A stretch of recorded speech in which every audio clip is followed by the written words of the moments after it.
All right. Howdy, folks. Welcome back. I told you I would be back.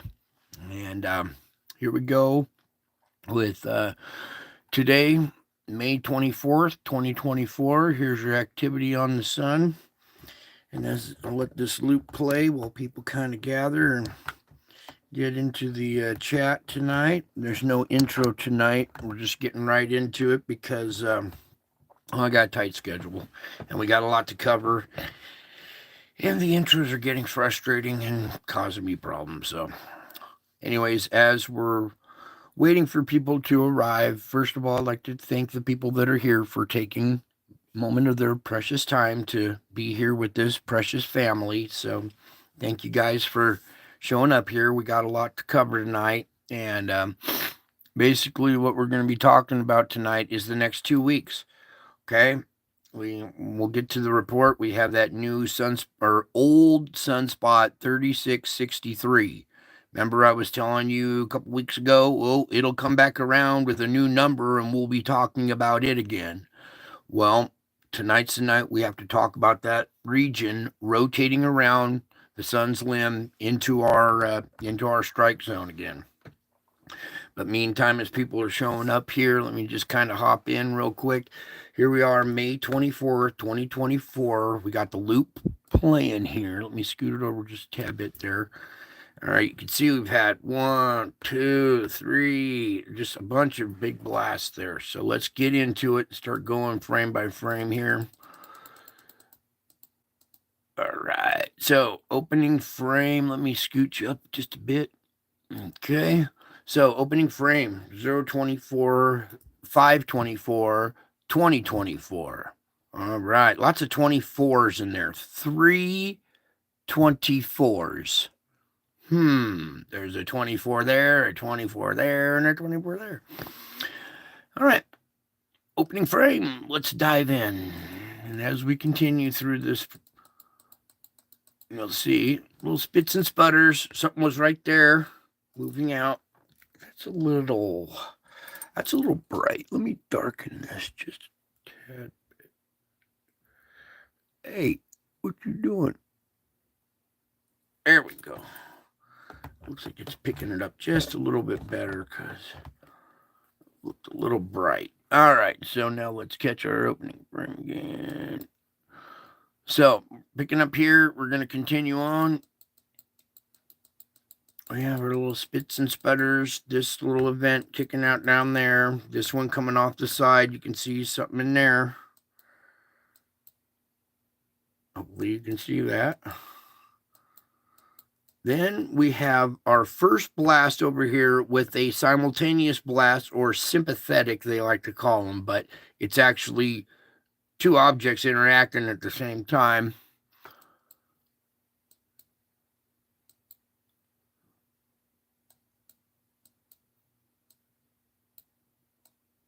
You see this one squirting out down there too. But here's the main one.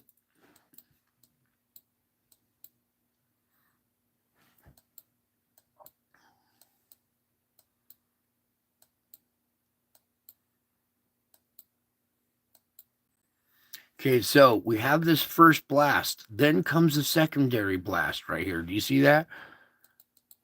There's our first one. Then a second one. Then that second one really paints our object here. All right. This one, the black and white kind of drowned it out, but over on this side, you can see it really good, very well, we should say. I'm going to go ahead and zoom in on this. I think right there is good. Okay, our bigger object is right there. You can see the plasma bending and draping around it. The second blast wave is going over it right here. This is that round, damage ring or impact zone, I describe. A second wave, like the second wave hits the spheroid, spreads out over it in a circular fashion, catching one of the little moons or something in there, a satellite as well. Okay, and that's a really good shot of it right there. And you can see it bending light down here. And then some light is going and hitting it, going around it. That's this three-dimensional spheroid object right there. And then it's latching onto a little moon. We have a plasma exchange between the sun and one of its little satellites. Right about there is good. Yeah. Okay, hopefully you can see our bigger object is right there. Little satellites.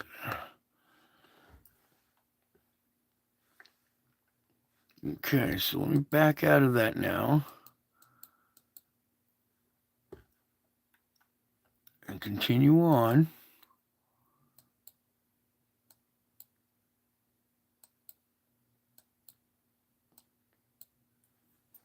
Another event over here.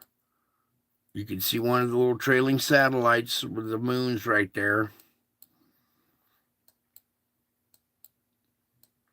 Oh, if you think that's interesting, stick around till the end of the show. You ain't seen nothing. This is kindergarten compared to the end of the show. All right, there you go. You can see another moon right here trailing along, a little satellite, whatever, but that's the instrument's reacting to it. So that is something. When you got the instrument reacting to it, you can see it over here too. It's got a bunch of plasma. These things have magnetic field. So when they interact with the sun, they latch onto it. They take a little plasma with them when they go, and it clings to the object and makes it glow sometimes. Sometimes it's just a dark patch in the middle of the plasma. It's surrounded by plasma sometimes. They interact differently, just like these spheres that I found in the weather. Oh man, if I could capture all the different activity that they're doing now, it would boggle your mind. All right, anyways, let's continue on. Oops, I got that out of frame, didn't I? My bad. I have a really hokey setup here. I am not the most high-tech dude in the world, but I do know a lot of physics.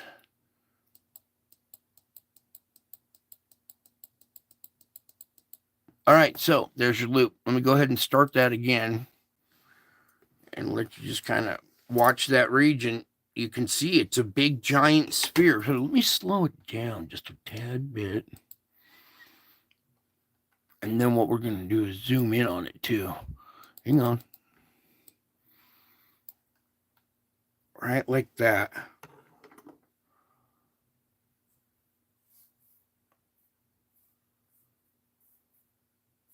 You could see the first blast was caused by a little satellite that was a little further out in orbit around the bigger object.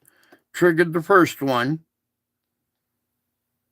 And then the second object triggers the next one. Here, let's slow it down some more. That's too fast.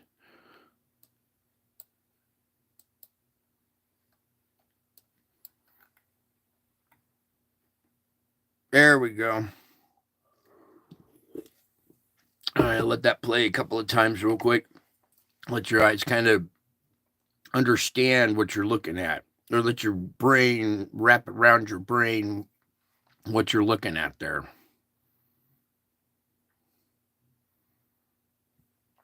All right, one more pass.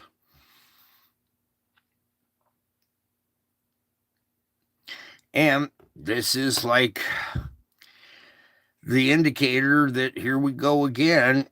We're interacting with the bigger objects like that one right there.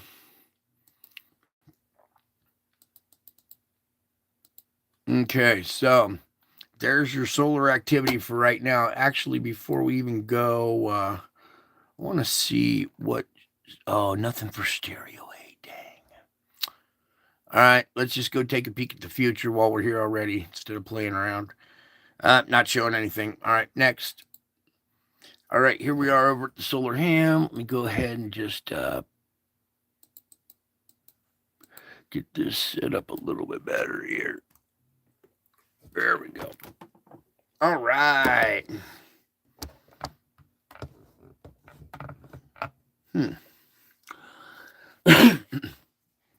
Okay, here's your block for today. We're at a very kind of low indices, so any kind of activity barely, gets up into the M range, all right, because we're so low towards the seafloor. You see this big drop, it got really quiet, and then bang, that event, and then it tapers off, small little one, and currently we're tapering off. But this is going to change here, okay? Remember, well, about 5 or 6 days ago, it was all nice and smooth, and we were on the quiet side of the sun.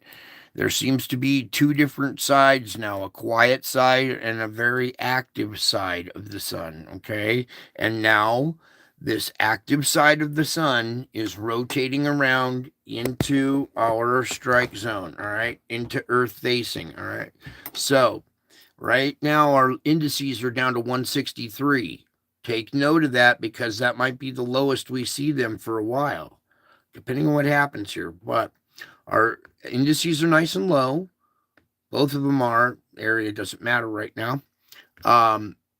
All good. Geomagnetically, 3 good days they're calling for. M flare potential is up a little bit to 60% now. And our X flare potential is still down at 10. All right, now that's probably going to change here in the coming days because we have this new region rotating around into view. Okay, I guess that's as good as it gets. So the one that they're recording is this right here, the M2.5, but it appears there was, well, that one's a little lower. So 1 M2.5 out of that 3679 region.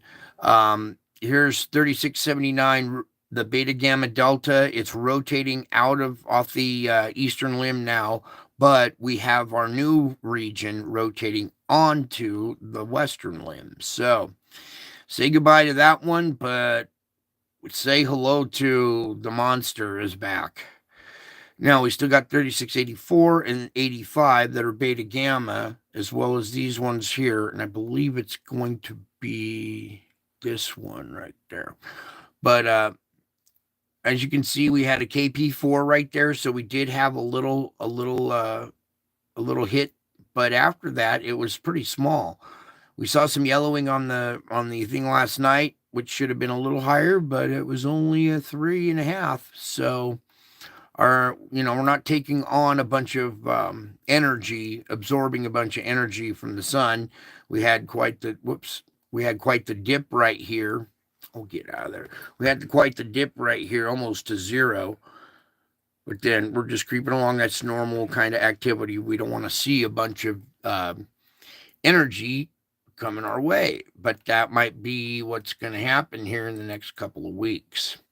All right, as you can see, auroras are really weak. I really don't need to open that now. Let's get into this article now, okay? Now, AR 3663 from the previous rotation is now turning into view off the northeast limb. All right, let me get all that in the picture. Is it me or is this thing blurry tonight or something? Oh, well. Now, continuing on. It should be reassigned 3691 later today. All right, everybody get ready because we're going to probably end up talking that number a lot, 3691, because here it comes. It's rounding the crest of the limb right now. So far it appears to be stable with only minor C flares detected, but we'll get a better understanding of what it's capable of during the next day or so. Elsewhere, low-level M flares have been detected around both 79 nearing the west limb and 85 on the southwest quadrant. Okay, a minor eruption of plasma observed on Thursday in the southern hemisphere produced a faint CME that is heading mostly south of Sun-Earth line. Okay, NOAA expects a possible pass close to our planet on May 26th. Only a minor geomagnetic disturbance should be expected. All right. This is what we're all going to be focusing on and praying. Okay. Old AR 3663. I told you we'll be talking about it when it rounds the limb. During its 2-week transition across the backside, we saw a lot of huge explosions come off the backside. Some were obviously a huge X flare, but our instruments aren't over there to detect the strength of it, right? But when we see stuff that our instruments do detect, and you get used to seeing a certain size is a certain strength, you get a good judgment of, when you see something big come off the backside, you can tell, oh, that was a little bit bigger than just a little pop. All right, that was a big old X flare. So what they're kind of neglecting to talk about is how active this thing was on its 2-week transition across the backside. Okay, I don't think there's much on the tracker tonight. There's this one coming down below. They're not showing anything really for here. We haven't looked at this tracker for a minute. Howdy, Jimmy. Oh, everybody's here. Yay. Thank you for showing up. What's going on here? What are you doing? No. I don't want to compare my solar. You click on this, and it gives you a solar ad. Okay, duly noted. Can we load this up, please? Not much to look at, but I still need to see what's going on. I haven't looked at this in a second, so it doesn't look to be doing anything at all there. Yeah, this one's not showing anything coming off of there. All right, so back out of that.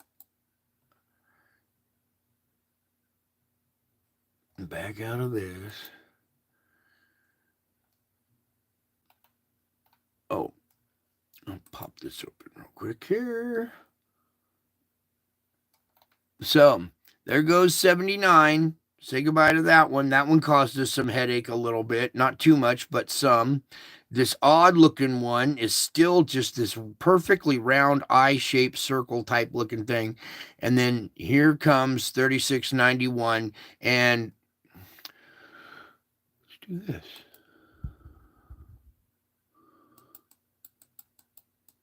I just want to get way up close in there. You can see how complex and how big it's already starting to grow. Okay. And it seems like when it rotates around our direction, it starts to fire off. So, and it had quite a journey on the backside too, as well. So there's the new culprit round in the corner, and it's going to be a long 2 weeks. All right.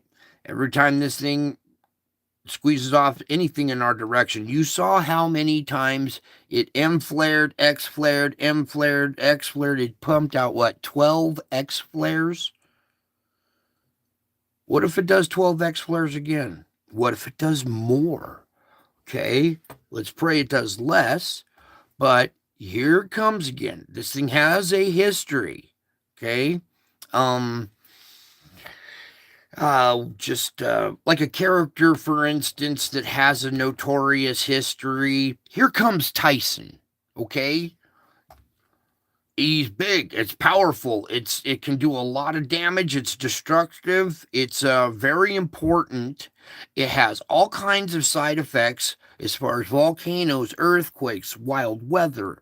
All right, so here it comes. Everybody brace. We're going to monitor this thing closely, but it took 2 weeks for it to travel across the backside. It will take the same amount of time to travel across the front side.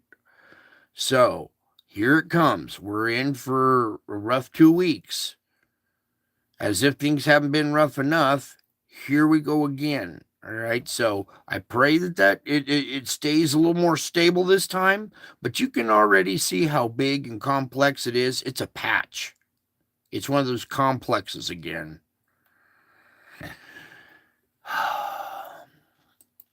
And we need to take it serious, because last time we're like, oh yeah, it caused the geomagnetic storm of a historical geomagnetic storm that went clear down to the equator. All right, this is the culprit.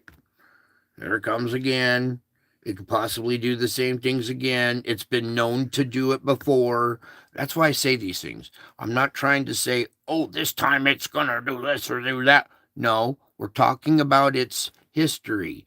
All right? It's a very active, a very violent, a very strong sunspot that does, wreaks havoc. And here it comes again. We had our 2-week break. Now here comes another 2 weeks. So hold on, everybody.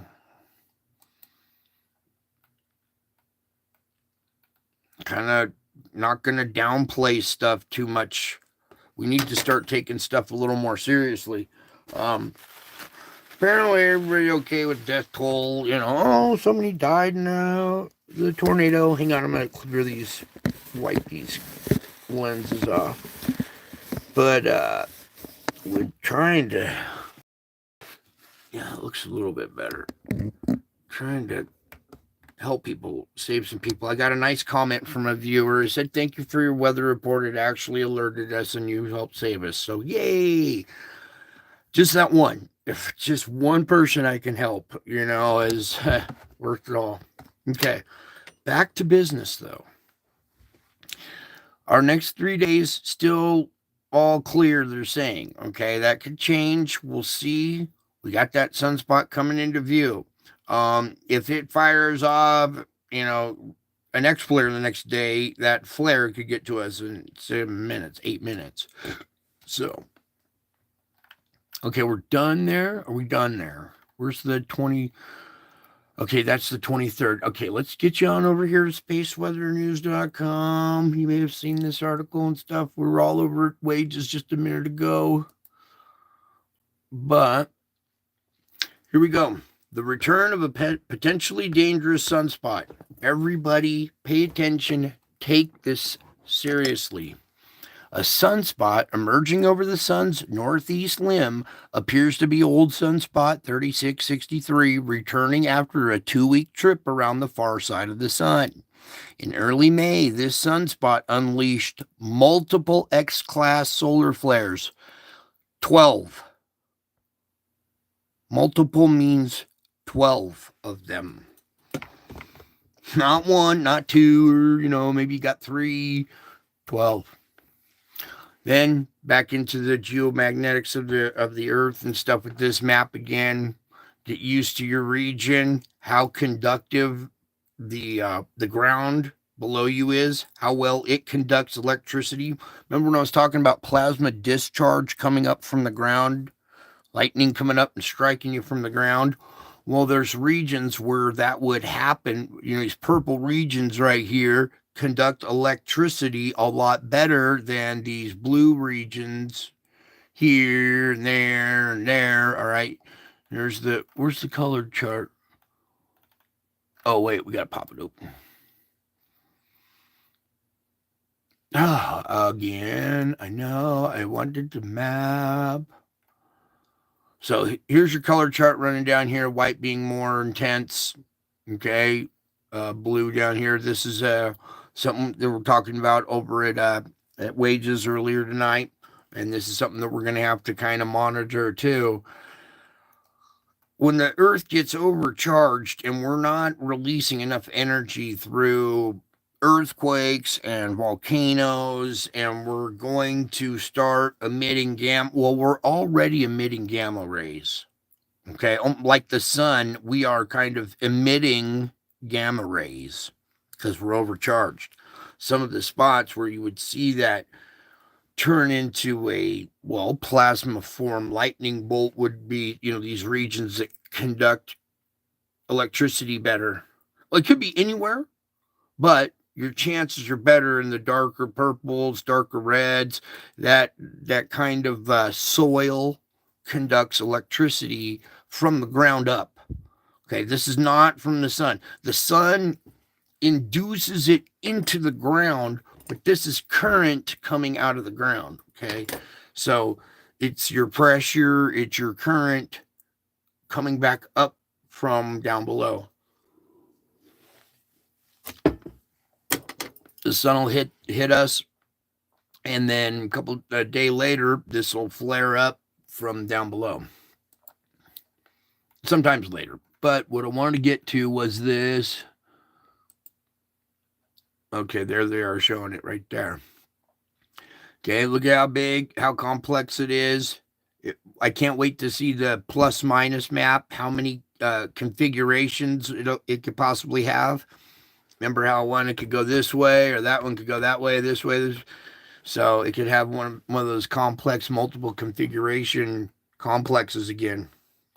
All right, let's everybody pray and pray for strength and endurance to for the next 2 weeks for everybody. Okay, um, X class flares. I bet you we'll see a couple of them out of it. Maybe not 12, but it has the potential. Let's see when it rotates around. If it goes beta, gamma, delta. Everybody hold on. Now, after that, let's get on over here to our Schumann. We had these grinding events here. Abrupt event, another abrupt event, and now it tapered off. We had some weak period right here. But as we continue, right now, this is normal activity. This is kind of what we want to see is a nice, solid, continuous green, healthy green line. Not white, not dim, but a vibrant, healthy green line means we have a nice, stable, strong magnetic field right now.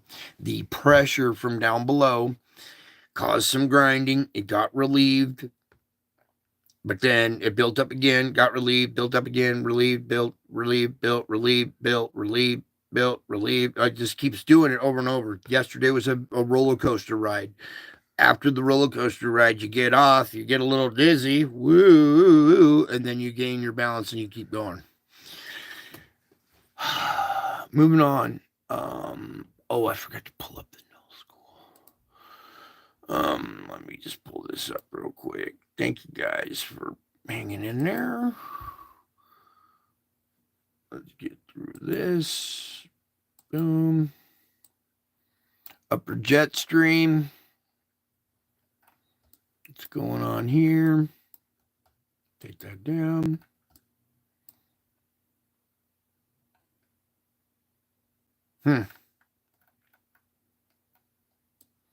Okay, let me drop down a few layers here. That's your upper jet. Let's go to lower jet stream. You see correlation. We got this cold Pacific air combining with warm, moist Pacific air coming together over this region and then just fanning out over the whole country. Instead of staying in one solid band, it's kind of fanning out. And there's your level that their storms are at. Okay, still got this big winding thing up here. And look at this reverse rotation right here. This anticyclonic rotation right there. That's, what the heck? Oh man. I have to go look at this after the show. Put that on hold. Stay right there. Okay, now we got this. Look at how this one's combining with this one, and they're just making this little shotgun blast area right at Great Lakes and Chicago area. What, the Democrat convention here in Chicago, maybe, or something? What are they doing there? I don't know. Another good, healthy storm right up here in this area. Look at this down here in the bay. That's a big old powerful storm here, cyclone or something spinning up here. All right, let's move on. That's your surface storms. Let's get over to your sandstorm now.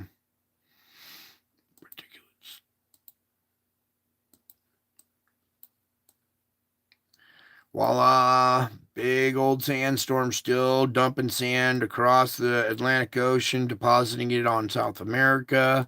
Some of it makes its way up through the Caribbean and up into America. Not right now, it's kind of turning around, but let's go this way. And we got a wall of sand right there, little speckles going around here. I'll turn the wind back on, and you'll see how the wind gathers the sand up, concentrates it in areas, creates walls of sand and sandstorms. And the wind will come and push this whole wall of sand along this way, and you'll have a big sand front, like a sandstorm, a wall over here. It's just spewing out into the ocean. As well as up here at China, off the Gobi Desert, they're still continuing to have their sandstorm. Okay, so crazy weather. This is the Earth screaming something's wrong. The sandstorm's been going all the way through winter time. Yeah, sandstorms in the wintertime in the northern hemisphere from November through December, January, February, March, April. Here we are, May, and it's still going on. It's only going to get worse the drier it gets, too.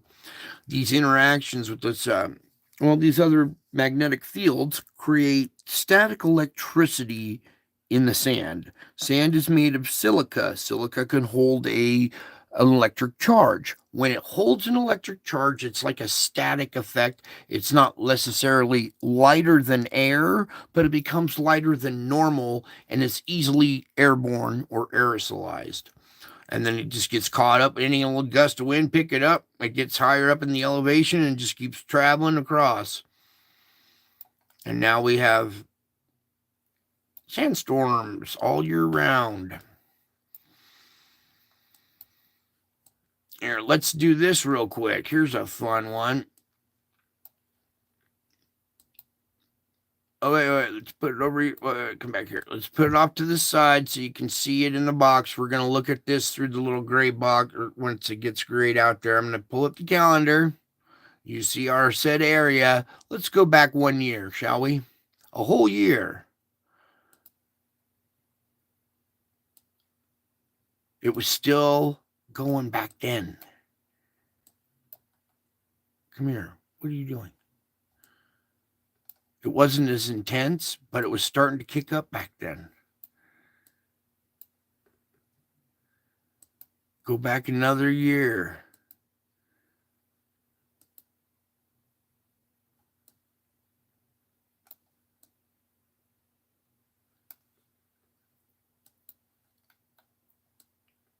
All right. So we've had this problem for a while. They're just not telling you about it. Like the only one that reports on this stuff.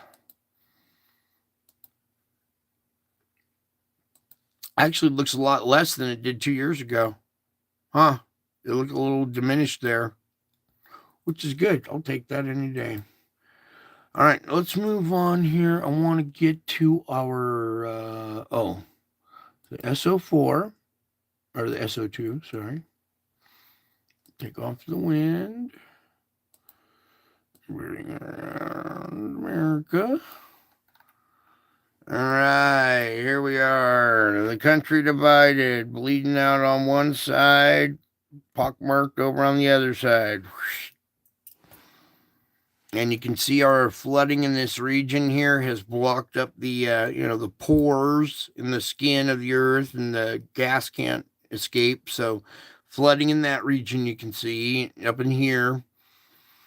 Our storms can hold a lot more moisture now.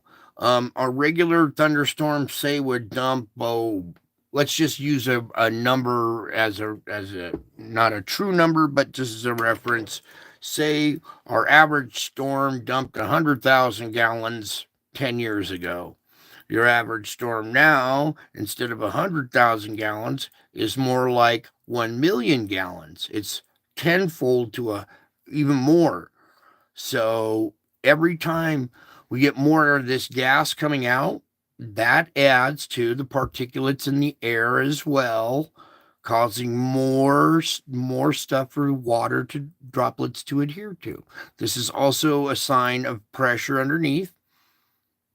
And you can see this side, when holes get plugged up, the ones immediately next to them have a tendency to compensate and spew a little harder than, because pressure's been blocked right here. So it darkens and gets a little darker in this region because of this plugged up, but that'll dry up and it'll start coming out of there again. Come on down here, South America.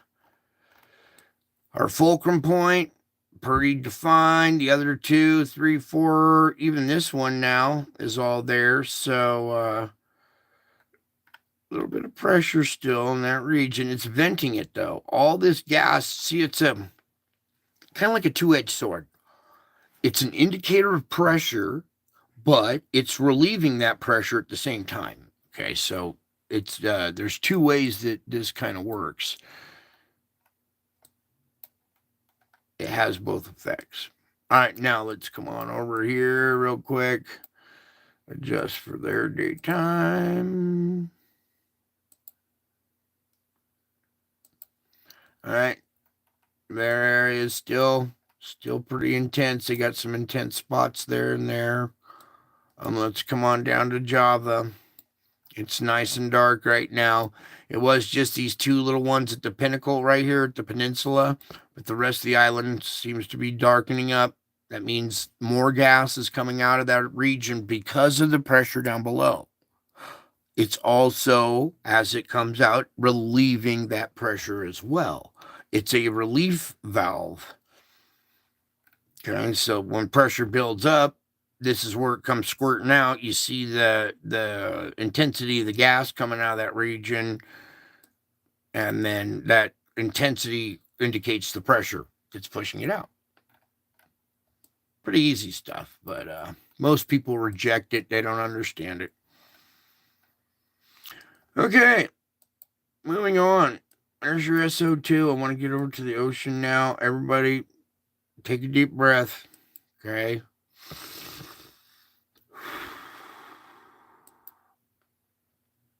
It's not supposed to scare you. It is a little unnerving.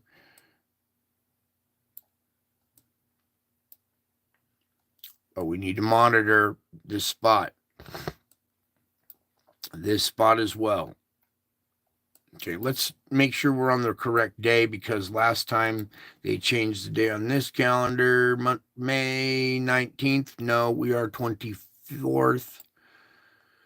Okay. But I will take 8 hours back on the 24th. If we're still there. How about 22nd?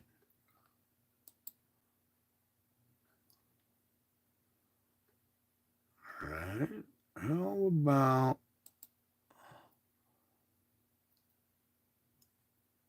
so right there is our last data dump, and that's May 23rd. Okay, yeah, so here's May 23rd, and you can see from that last image before was what, 2 weeks ago, and now this area in between is connecting. It's all becoming one big thing right here now, connected to this. We might just have one big area here.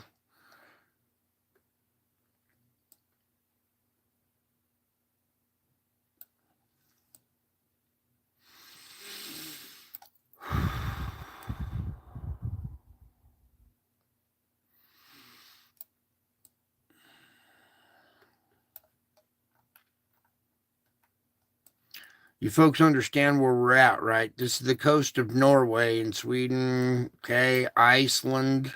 Very, very cold water in this region. Doesn't look like it, does it? Yeah, they got some issues right there. Oh, man.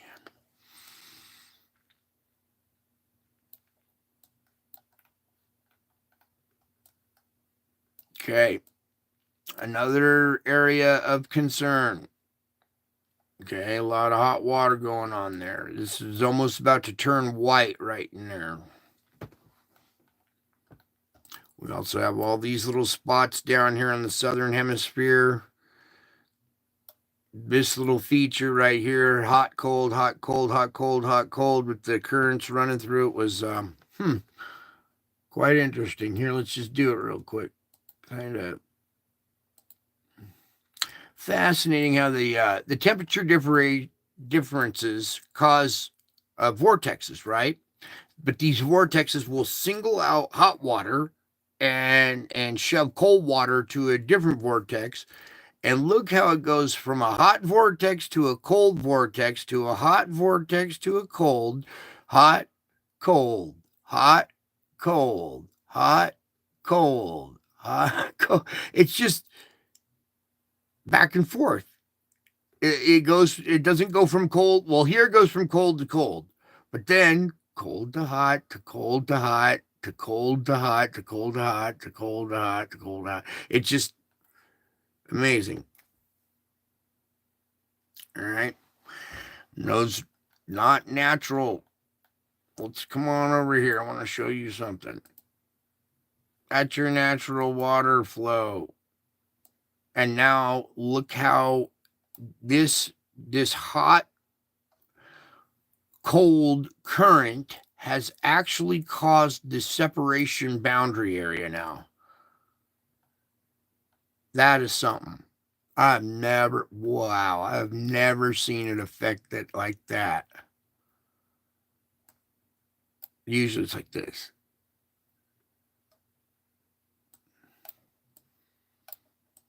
When we come over here and we look at the North Pacific, it's usually, there's still cold water up here, usually this time of year. Watch. Let's go back here. Let's go back a year. Not about the same. A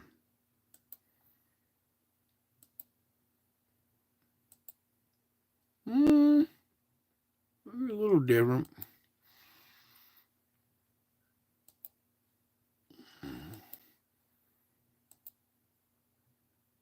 Yeah, that was barely there a year ago. Now in 2024, yeah, much more intense. All right, so I think that's it. You can see your cold water coming off the South America here. So La Nina coming into effect right here. It looks like it's being induced by the hot water flow around it. Remember how hot water pinches off the cold or whatever? So it looks like this La Nina might be induced by all the other heat around in the area. All right. Very, very useful tool. Good to get over here and get familiar with it. This is the SSTA, which is Sea Surface Temperature Anomaly. Okay. Think we're done there. Let's get on over to our earthquake report. I forgot. I got a tight schedule. I get carried away. All right. 2 deep quakes. Just a little while ago, I checked there was only one. So let's get on in. There's a 4.3 down at 602. Very deep. 4.4 down at 439. That's more recent because this was the first one I saw. This one's very recent. So 2 mid-range 4s at depth. Kick off like 5 energy at the surface. There's 4.9 or a 5 down at 92. 5.1, 32. 4.6 down at 30 there. 4.8, almost a 5 at the surface there. Our new quake right here is a 4.9 or a 5. Come on, you guys. I'm just going to say a 5. Down at 40 there. A 4.8 right there down at 48. Now, up here at, please, we have this. Thank you. Up here at our fulcrum point, here's Taiwan doing its job. 4.6 down at 33.3. 333. Yeah. This one down by Sumatra's, another 5 at a depth of 23. Very, very quiet in this region right here. Okay, all that hot water probably vent right here on the ocean floor is venting a lot of the pressure that would build up, causing quakes in this area. So no quakes because of volcanic activity and the hot patch there. Look at this. Is that diverse enough for you? 5.0 down at the surface here at 11. So that's scrubbing energy at the surface way over here. There's a fault line. There's a plate boundary fault line way over here. This is more deeper into these mountainous regions. Here's a very, like one of the deepest lakes in the world right here. And you see this terrain is all like a scar. It's like something dug into the planet and created a deep canyon there. It's almost like a fracture zone of its own, this mountain range. Boom, right on the fracture zone would be a 5.0 at the surface. That's probably going to turn. There are plate boundaries that aren't marked, that are under the dirt, that are way down deep that we don't know about. But when you look, you see how plate boundary runs along on the mountains right here? So you wouldn't even need a red line right there, right? So here's the mountains. So you don't even need the red line. It just goes right through there. We hook up right around there with this one. Boom, boom, boom, boom, boom, boom, boom. Right down through the lake over this. All right, so diverse quakes. Got one up here. 2.8, nothing. All right, now what I need to look at here, sorry, I'm all over the place tonight again.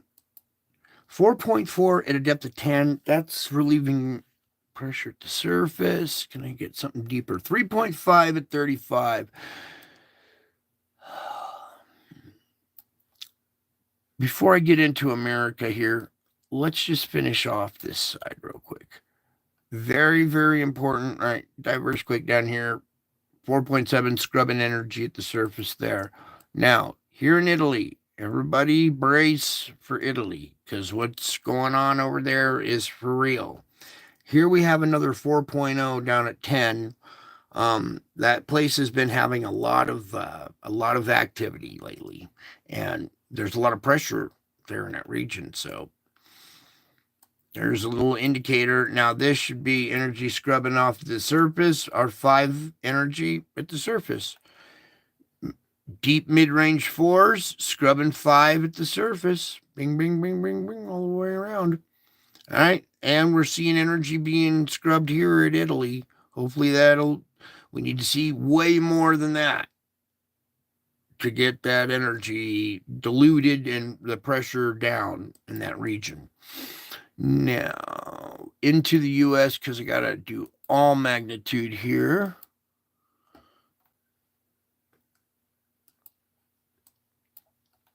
I was looking for a detailed earthquake report, and one of my favorite people is not doing so detailed anymore. Okay, so I'm concerned about the energy comes in. This is energy scrubbed at the surface. That doesn't count. 3.5.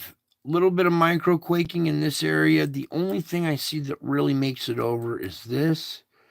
That's at the surface.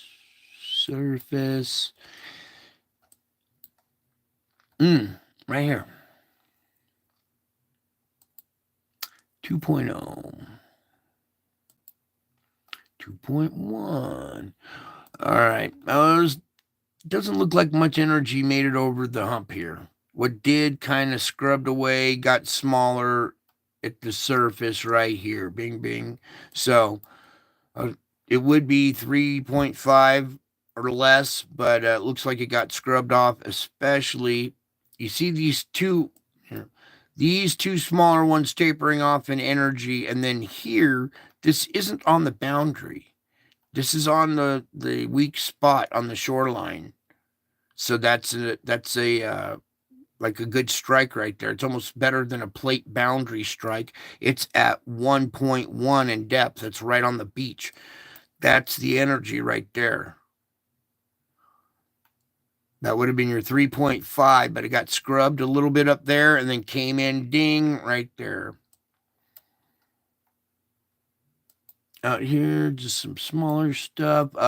Check the geysers, make sure they're flurry of microquakes, because a flurry of microquakes is a good thing. That's relieving pressure in a smaller dose over course of time, which is not doing damage.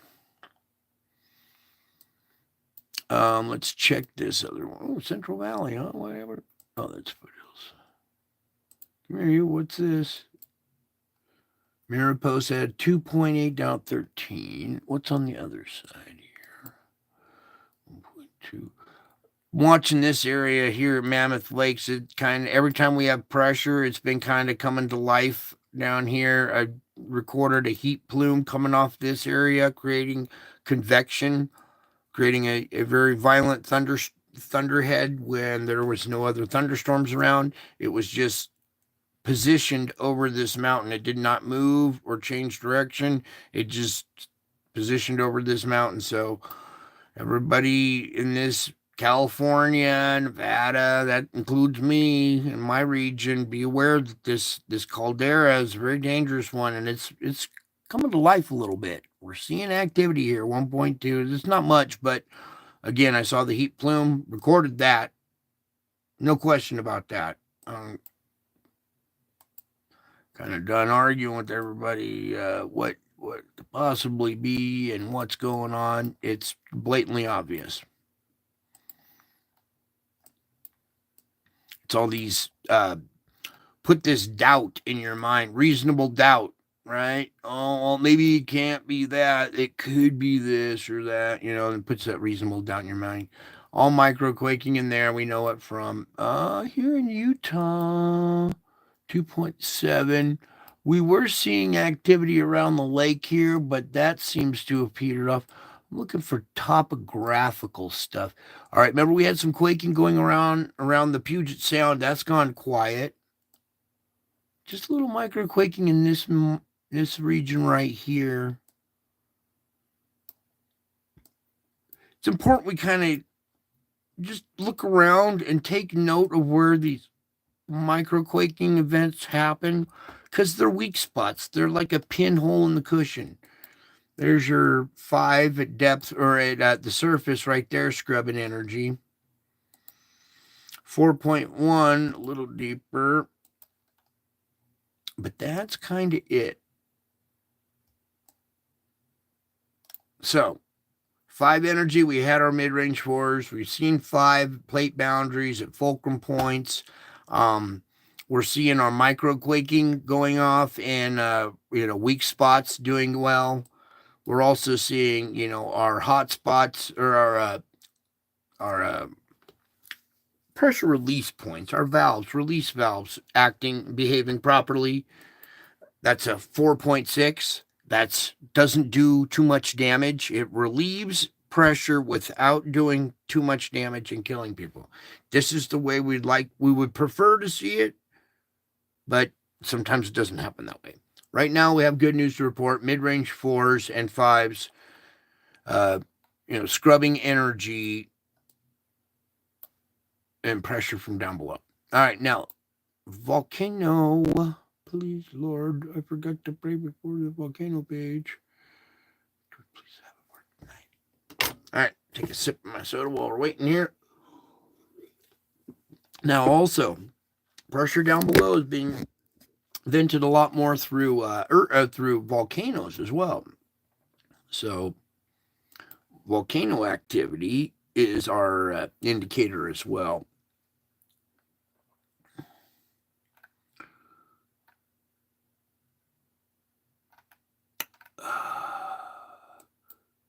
All right, I'm being patient.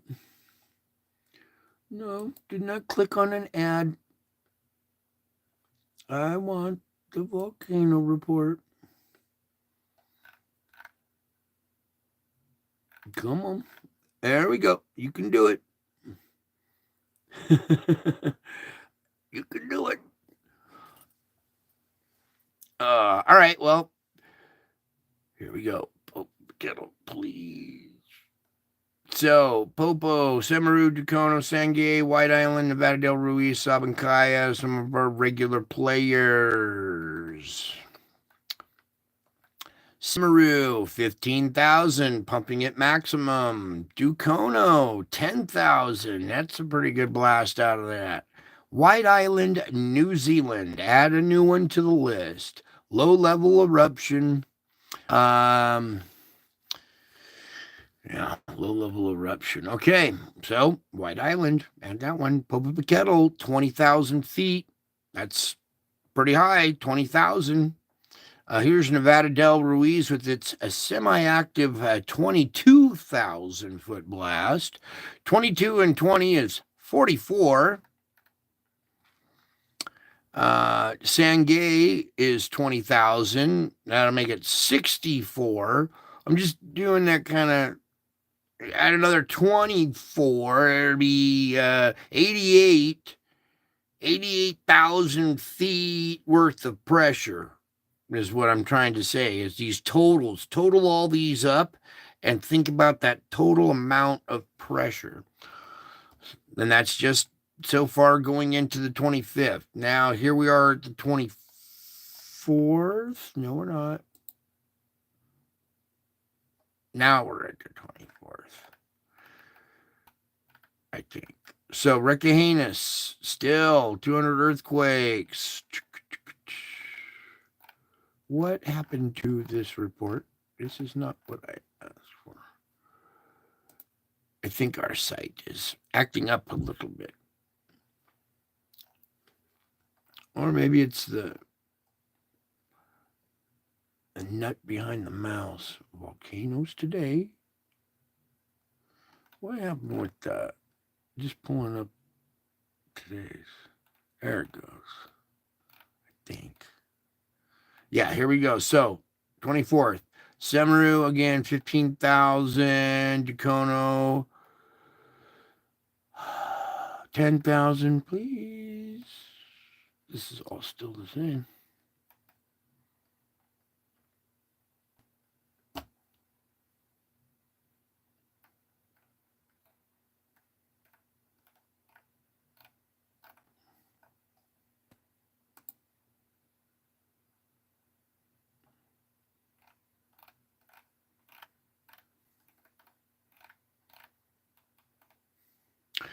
Okay, there it is. Sakurajima now, 6,000 feet. Luatobi, 8,000 feet. Semaru again, unknown height, 15,000. That's what it usually has been. Ducono maxing out 10,000. Popocatépetl 21,000. Fuego. So look at this. Yesterday, Popo had one at 21. Today, it had one at 22. Nevada del Ruiz had one yesterday at 20,000 feet. Today, it had one at what, 21? Or 22, was it? Sangay, 20,000. Reventador, 15,000. Sabancaya, 25,000. The other one was 24. So, two different blasts. One that's 25 and the next one the next day is 24. So that's a lot of ash going up into our atmosphere. Our atmosphere is just getting more and more particulated, right? Filled with particulates. Okay, here comes your lists. Minor activity, with an eruption warning, and these are all currently erupting. It used to be just, Kilauea, or we had Mount St. Helens go off, and that was a big deal, Now we've got 54 volcanoes going off, 33 of them constantly, and nobody's batting an eye. Barren Island, Bizimani. We'll just kind of go through here. These ones you can look at. I'm going to point out ones to watch out for. Cotopaxi, Concepcion. That's a new one on the list. And every time pressure builds up, it hops over there. Right now, we don't have a big buildup of pressure. We're in that smooth phase where pressure's kind of just pumping out smoothly. It hasn't built up. We're at a neutral kind of. All right. So these two are ones to watch. Etna as well. A lot of people in Italy, and that pressure under Italy is going to come out one way or another. And so watch out for Etna. Kilauea seems to be plugged up. It's having more earthquake swarms than volcanic activity, but watch it out. Watch it closely. Here's Nevada del Ruiz on the semi-active list. Remember I said a semi-active 22,000 foot blast? Yeah. Belongs over on this list. Nisho Shinashima. Rayung on East Java. Another one to watch. Okay, because Java is our relief valve, and that's one of them. Ray Ung and Ru Ang are different ones. Pretty trippy, huh? Tofu, Ubinus, Ulawan. Okay. weather forecast. Oh man, I gotta go in half an hour. Our spiritual report's gonna get cut short a little bit. I might have to come back and do the spiritual report a little bit later or something. Uh, we're gonna get it in there. Okay, there's your first little bit. A lot of this stuff is too far out into the future now, especially with. I don't even know what to tell you guys about the spheres. The effect that they're having on the weather now is real. It's real. It's not a joke. It's actually real. It's causing havoc. I just watched one of these go over Fort Hood, attack like the military base with weather, strong hail and a tornado. All right, so these weather models are, the best we got with what we got. So let's just take them with a grain of salt and, go plot forward. Current conditions, severe weather down in here, possibly up in there. Lately, it's been kind of accurate, so we're doing okay.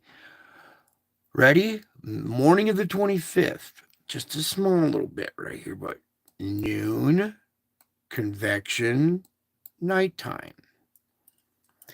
See, they're not showing. There is a deep concern for tomorrow's activity, and that did not show it at all.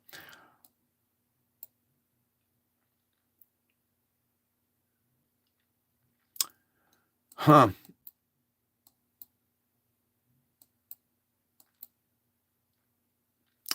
Current activity tomorrow is going to be much like today was, but even a higher cap. So this thunderheads are going to be able to get taller. That makes for more violent tornadoes, longer lasting, bigger, stronger. So a very similar setup for tomorrow, coming up through here. This is not tomorrow. What they're showing does not jive what everybody else is talking about. So here's the morning. Severe weather here. By noon, it'll probably be severe weather in there.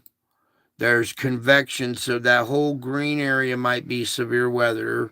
It could creep up through here. I don't know where they're getting this, dude. This is scary. This is not showing the severity of tomorrow at all. Noon, tomorrow. Am I tripping or what? It's not there.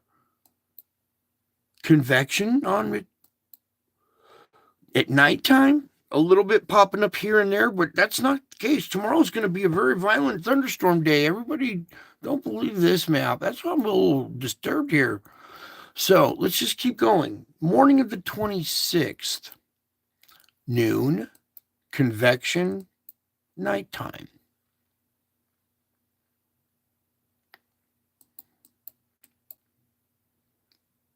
Did they get the dates wrong? Am I tripping? Am I on the wrong day? No, today's the 25th. This is what tomorrow is kind of supposed to look like. I don't know. I don't get it. All right, so let's just go. Morning of the 26th. Here's your. Sorry, I'm bouncing around, but it's just not making sense with what I'm seeing, and I'm watching some other weather reports, and they are not. Tomorrow's a very serious day, and this is not showing it at all. So, morning of the 26th, noon, convection, nighttime. Morning of the 27th, noon, convection, nighttime. Morning of the 28th, noon, convection, nighttime. Ooh, look at that right there. Watch out for the nighttime of the 28th. Morning of the 29th, noon, convection, nighttime. 30th, noon, convection, nighttime. 31st, noon, convection, nighttime.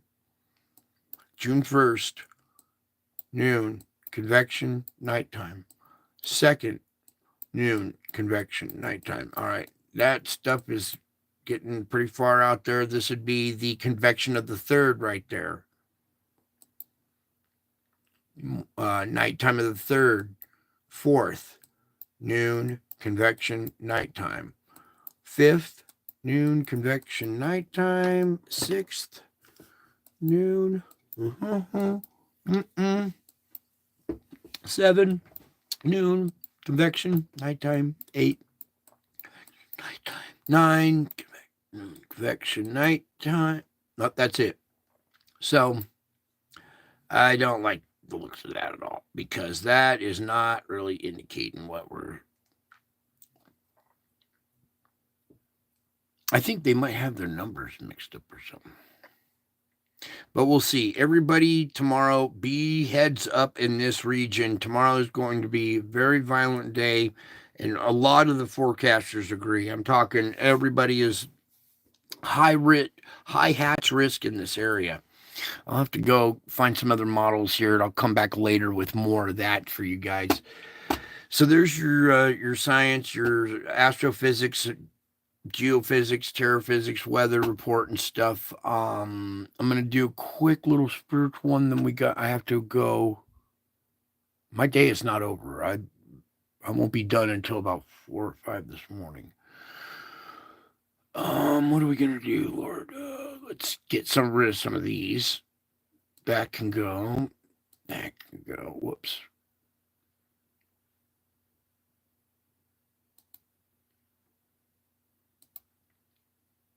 So these next 2 weeks with the sunspot rotating around, if we get any Earth-facing M flares, X flares, no matter what's Earth-facing, we're going to get stuff that's going to absorb into the planet.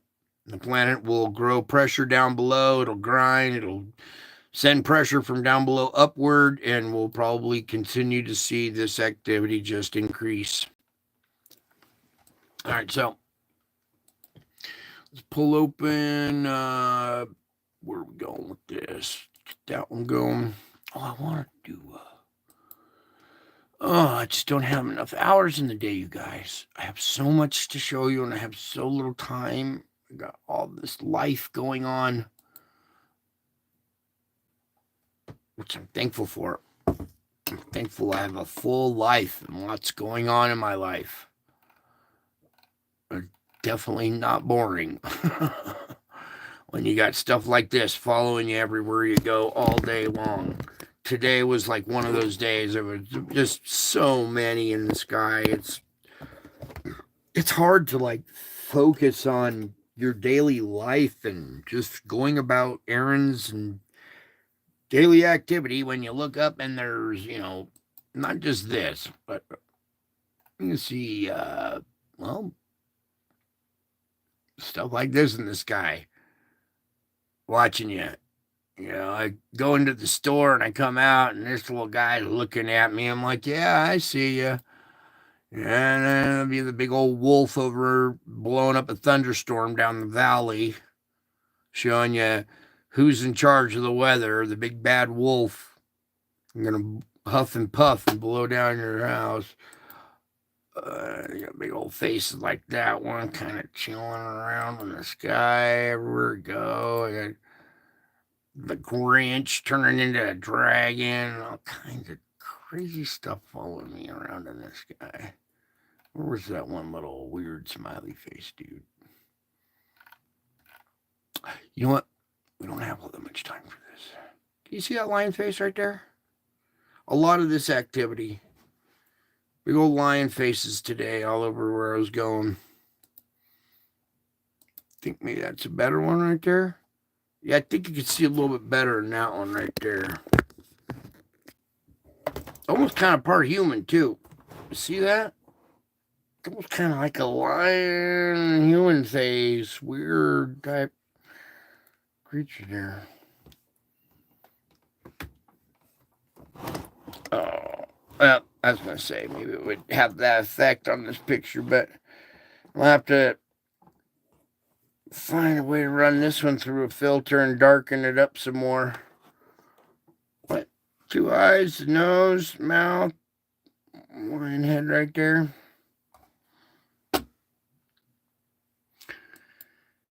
And then, whoops. So let's pull up this one and we'll do some reading here. You guys ready for a couple of quick ones? I got some good stuff for you here.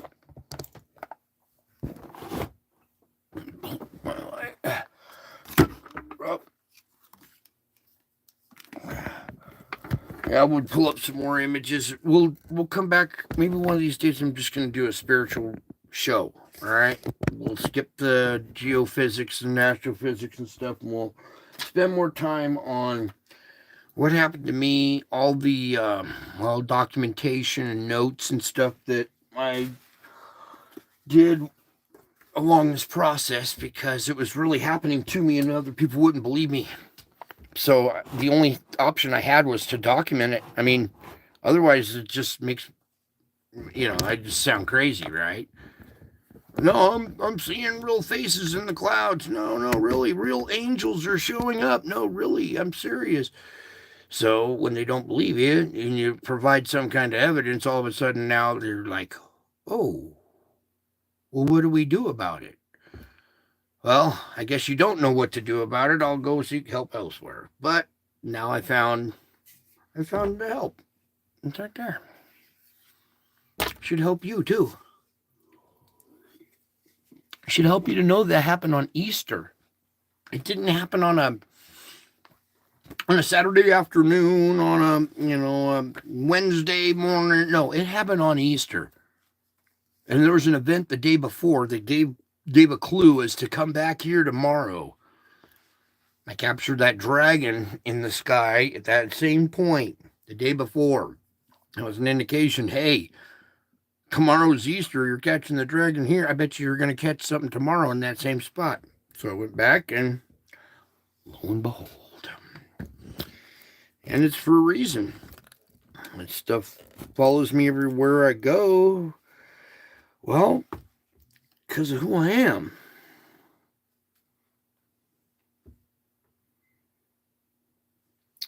I, the creator of the universe, am with you and for you.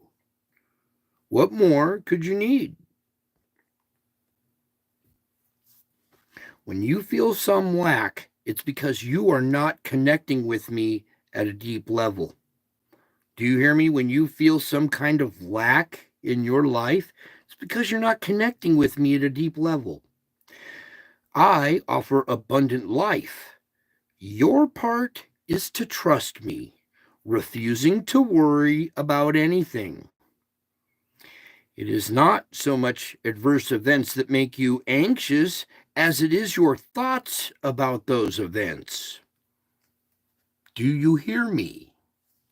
It's not the event itself, it's your anxious thoughts about those events. Your mind engages in efforts to take control of the situation to bring about the result you desire. Your thoughts close in on the problem like ravenous wolves, determined to make things go your way. You forget that I am in charge of your life. The only remedy is to switch your focus from the problem to my presence. Stop all your striving and watch to see what I will do. I am the Lord. And when things don't go as you would like, accept the situation immediately. If you indulge in feelings of regret, they can easily spill over the line into resentment. Remember, I am sovereign over your circumstances, and humble yourself under my mighty hand. Also, rejoice in what I am doing in your life, even though it is beyond your understanding. Because I am the way, the truth, and the life. In me, you have everything you need, both for this life and for the life yet to come. So don't let the impact of the world shatter your thinking.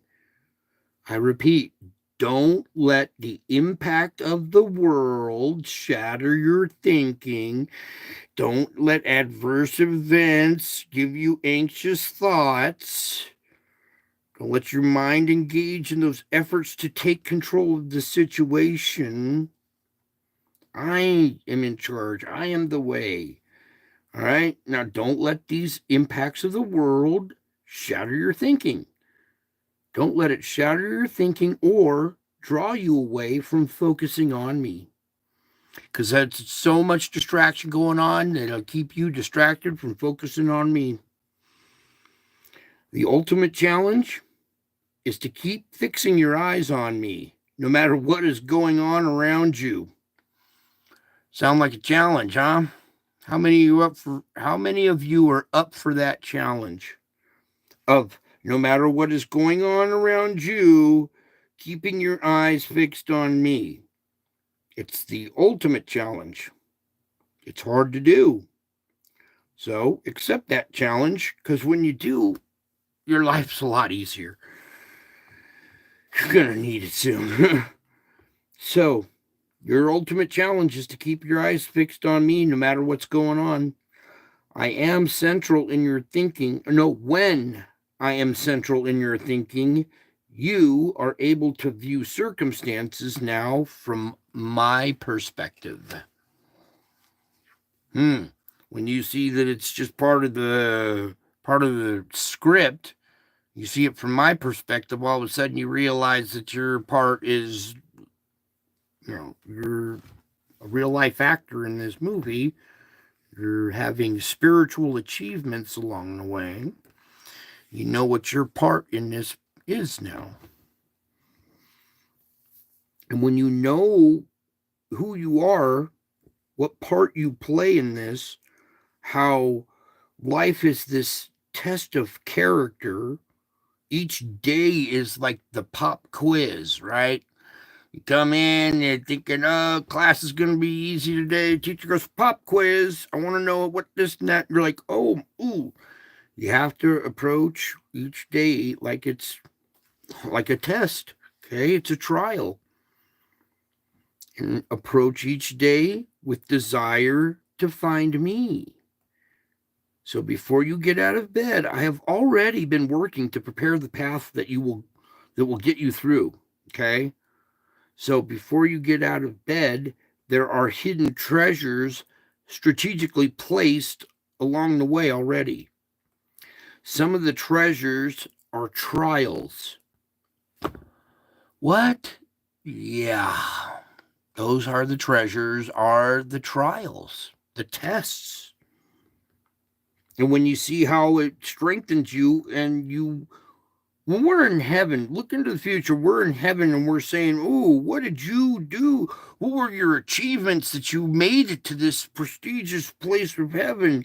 Well, you're going to have all these hidden treasures, these trials that you accomplished and overcame. You'll have well, not like a chest of medals, but you will have a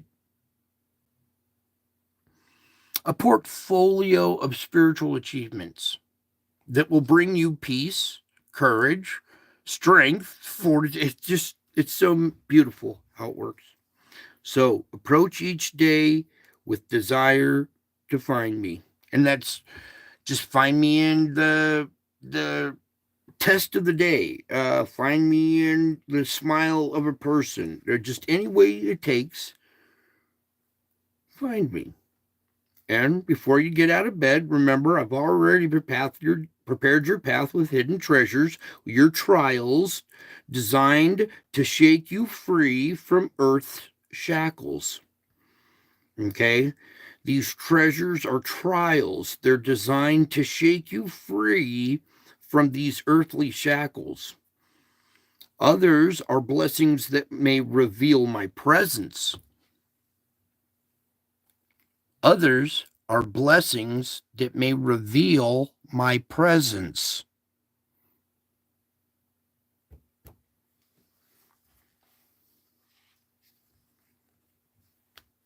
So there's trials, but then there's also other treasures. Some of them reveal my presence.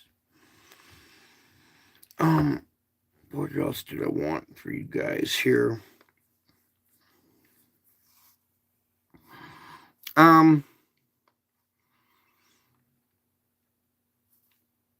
know, when you guys look around at this planet, we all take for granted there's just so much that reveal my presence, like sunshine, flowers, birds, friendships, relationships, answered prayer. There's a whoops. There was a lady tonight who had an issue, and I prayed for her, and I got a little help. And I told her where to find her wallet. So it was nice to be able to answer prayer. Okay. So sometimes you guys pray for stuff and you forget, and your prayer gets answered, you don't recognize it. It's like it's so lost. It's important that you try to recognize all your little blessings, and they can be just simple stuff. I have not abandoned this sin racked world. I am still richly present in it. I am present in this world. So search for deep treasure as you go through each day, and you will find me along the way.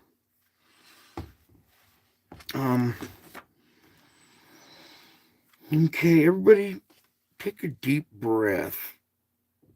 Nice deep breath all the way in. Hold it for a second. Breathe out. Sorry, I'm not just doing this one image for right now. Bring me your mind for rest and renewal. Let me infuse my presence into your thoughts. I'm here with you right now. Infuse that into your thoughts. Wrap your mind around the fact that I am present with you right here, right now, even in replay. Do that. Bring your mind to me for rest and renewal. Let me infuse my presence into your thoughts.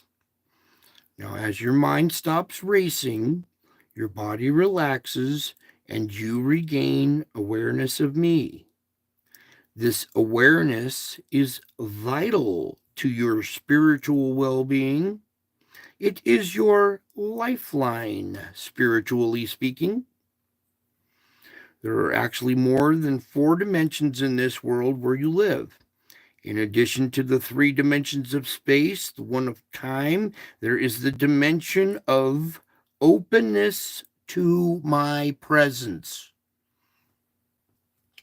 A dimension they didn't tell you in Hollywood. A dimension they don't portray. They got all these portals and dimensions. No, no, no, no, no. One of the dimensions is openness to my presence. For those who understand who I am and you are open to my presence, you understand it's a different dimension, huh?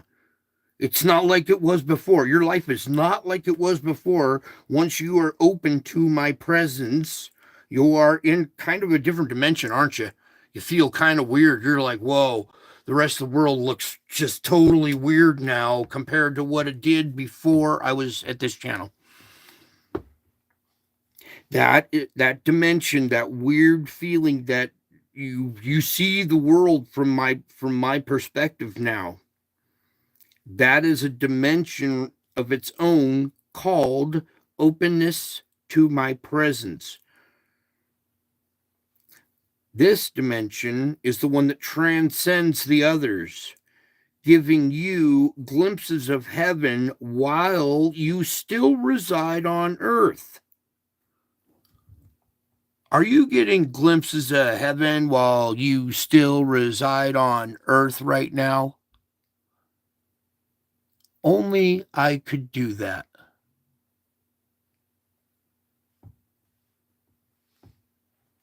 Therefore, I am who I am. The other dimension is openness to my presence. That's the one that transcends the others.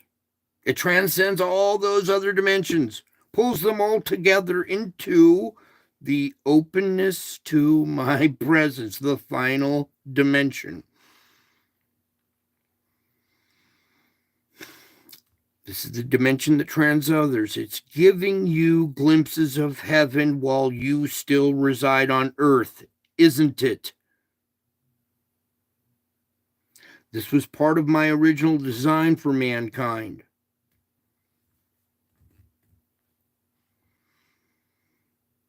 I want you to walk with me in the garden of your heart, where I have taken up permanent residence. The world is too much for you. Your mind leaps from problem to problem to problem, tangling your thoughts in anxious knots.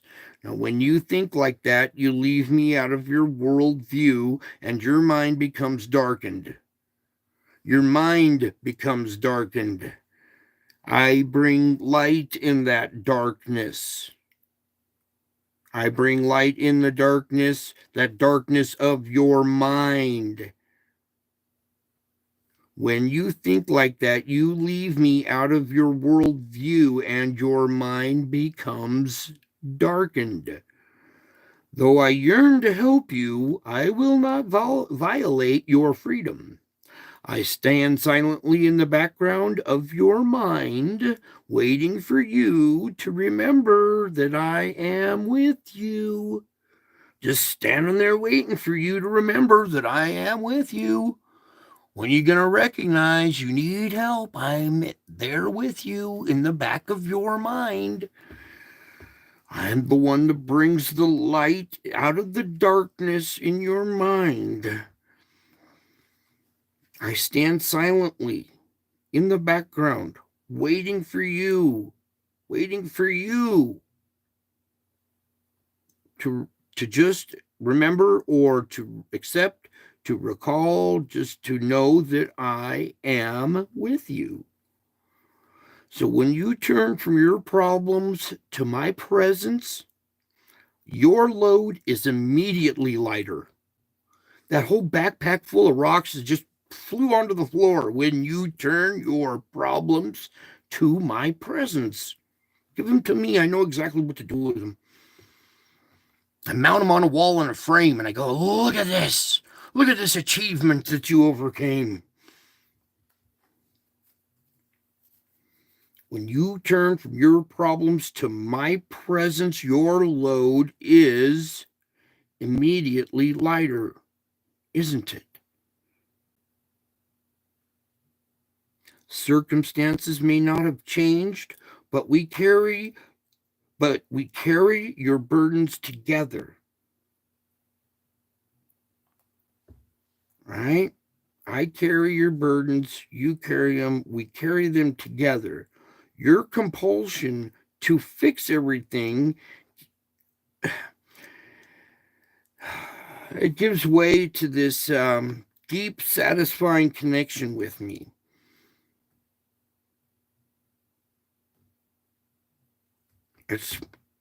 So when you turn from your problems to my presence, your load is immediately lighter. Circumstances may not have changed, but we carry your burdens together. Your compulsion to fix everything gives way to deep, satisfying connection with me. Together we can handle whatever each day brings. Okay, now this world is falling apart fast and it's changing quick, right? And in a world of unrelenting changes and, disintegration, I am the one who never changes. That's what you got. You got a foundation, something that never changes. I am the Alpha and the Omega, the first and the last, the beginning and the end. Find me in the stability for which you have yearned. I created a beautifully ordered world, one that reflected my perfection. Now, however, the world is under the bondage of sin and evil.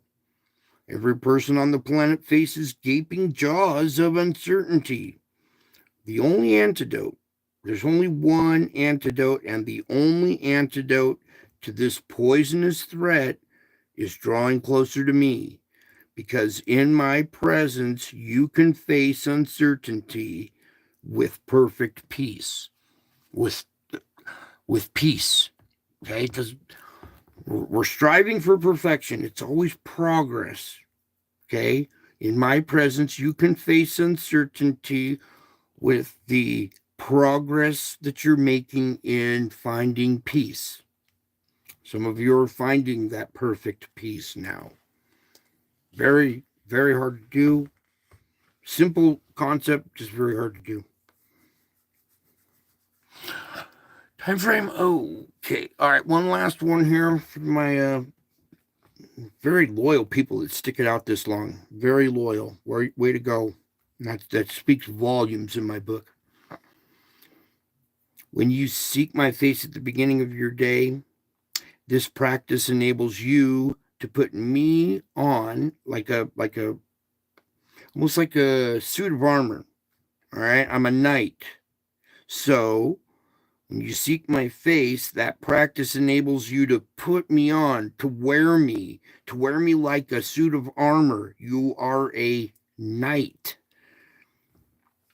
Most people put on clothes right after getting out of bed. Similarly, the sooner you put me on by communicating with me, it's not like you're just going to, wrap me up and wear me. By communicating with me, the first thing you do in the morning, that's what really kind of puts your day on the right path. You'll see. Forget to do it one morning and fight through the day and go, oh, wait a second. I didn't start right out of bed. So the first thing when you get up, I'm in a lot of pain. Sometimes I hate waking up. Oh, not another day. But I each day seek Jesus. I put him on. I wear him.